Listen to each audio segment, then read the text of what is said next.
बार फिर से आप सभी का बहुत बहुत स्वागत है। आज के इस वीडियो में विज्ञान कक्षा 9वीं त्रैमासिक परीक्षा क्वेश्चन बताने वाला हूं।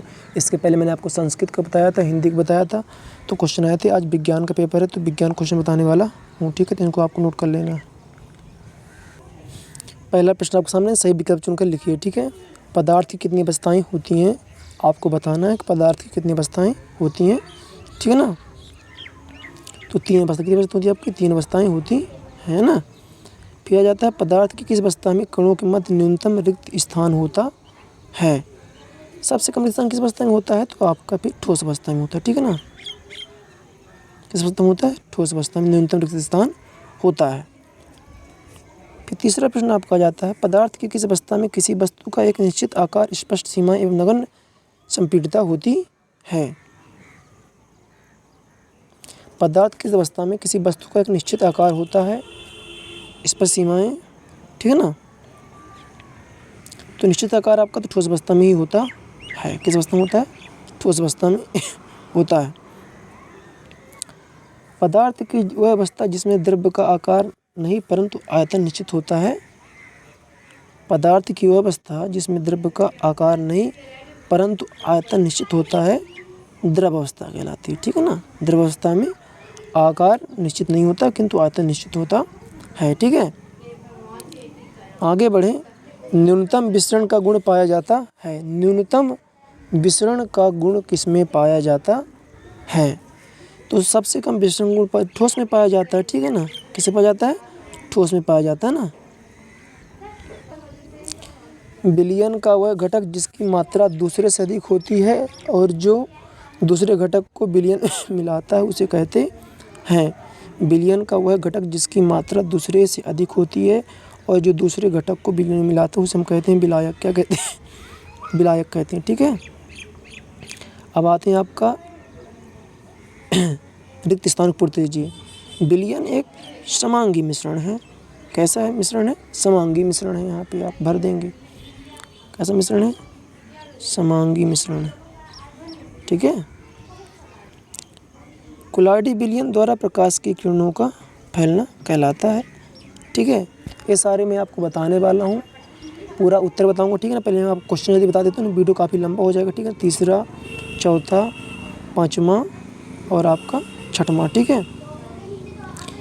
फिर सत्य सत्य क्या आता है आपका, सत्य सत्य आ जाता है। पहला, दूसरा, तीसरा, चौथा, पाँचवा और छठवां, ठीक है ना। इसके बाद आता है आपका सही जोड़ी। क्या आता है, सही जोड़ी आता है। इसको आप देख लीजिए, ठीक है। सही जोड़ी को आप देख लीजिए। इसके बाद आपके आ जाते हैं प्रश्न। एक शब्द या एक वाक्य में उत्तर दीजिए। गति का प्रथम समीकरण लिखिए। फिर दूसरा, तीसरा। अभी तक चैनल सब्सक्राइब नहीं किया, सब्सक्राइब कर लेना ताकि जैसे मैं उत्तर डालूँ तो आपको पूरा पूरा उत्तर मिल जाए, ठीक है ना। तीसरा हो गया, चौथा हो गया आपका, पाँचवा, छठवां, ठीक है। चलिए आगे बढ़ते हैं। अब अतिलघुत्ती आता है। ऊर्ध्वपातन को परिभाषित कीजिए। यह बाष्पीकरण से आप क्या समझते हैं, ठीक है। गलनांक को परिभाषित कीजिए, गलनांक को परिभाषित कीजिए, गलनांक को परिभाषित कीजिए।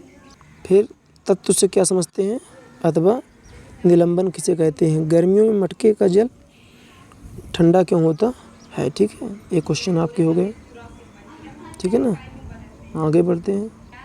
फिर तत्व से क्या समझते हैं, तत्व से क्या समझते हैं, अथवा निलंबन किसे कहते हैं, ठीक है। फिर आता है आपका शुद्ध पदार्थ क्या है अथवा ब्राउनी गति क्या है। शुद्ध पदार्थ क्या है अथवा ब्राउनी गति क्या है।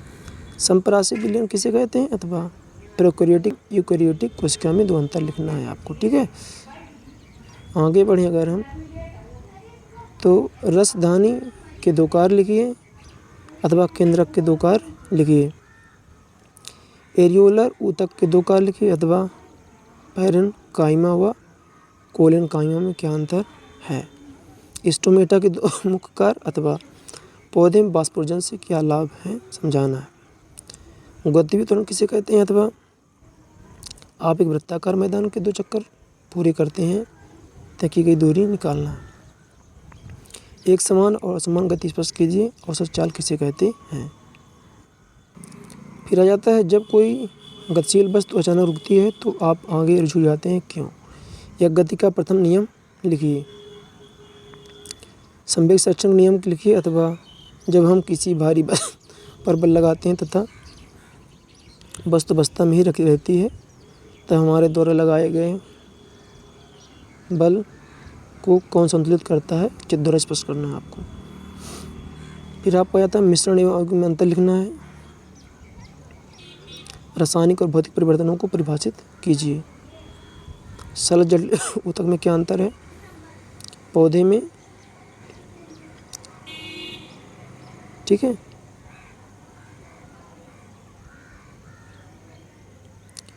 फिर कोई क्रिकेट खिलाड़ी गेंद को कैच करते समय अपने हाथ को पीछे की ओर क्यों देखिए खींच लेता है, ठीक है। फिर इसके बाद आपका आ जाता है वाष्पीकरण तक प्राप्त करने वाले कारक, पादप कोशिका का नामांकित चित्र बनाना या समसूत्री कोशिका विभाजन स्पष्ट करना, ठीक है। फिर आपका ये सवाल कर लेना, ठीक है। अगर आपको इसकी आंसर चाहिए तो चैनल को सब्सक्राइब कर लें। चैनल को क्या कर लें आप, सब्सक्राइब कर लें, ठीक है। चैनल सब्सक्राइब कर लें, दोस्तों में शेयर कर दीजिएगा, ठीक है।